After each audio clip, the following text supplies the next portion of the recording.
Misture funk, hip hop, rock e MPB. Neste liquidificador sonoro, o resultado é a música dançante e com letras fortes da banda Ultraman. Agora misture português e espanhol. O portunhol com muito humor é a marca do Sombreiro Luminoso. Duas revelações de Porto Alegre que você vai conhecer agora no Jornal Hoje.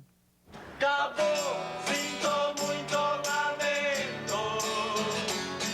Falou, isso é tudo normal. Lá, lá, lá, lá. Que ônibus que eu pego pro centro. Eles não são uruguaios, nem argentinos e muito menos mexicanos. Mas resolveram brincar com a mistura de sotaques que existe no Brasil, cantando em portunhol. Este é o Sombreiro Luminoso.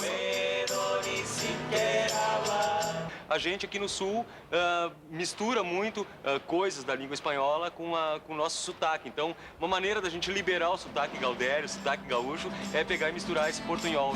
No te vas tan louca, no te gastas sola. Sabe que mañana mi casa es tu casa. E se a performance é latina, a letra das músicas é sempre um dramalhão amoroso. Mas aqui ninguém sofre. Quero elaborar canções de amor, coisas que carregues versos que te digam onde estou, que te façam rir logo depois.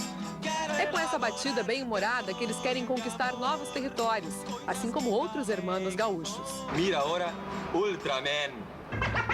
Tá ligado, véi? Então, irmão, eu quero luz, não quero escuridão. Saber quem sai, saber quem vem, por onde vai. Toda hora, todo dia, toda a semana. Vai na Federal e acabou em canto.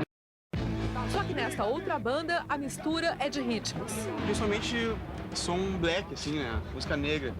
Seja ela funk, rap, reggae. Taxa é zero, o juro é alto. Vamos conversar.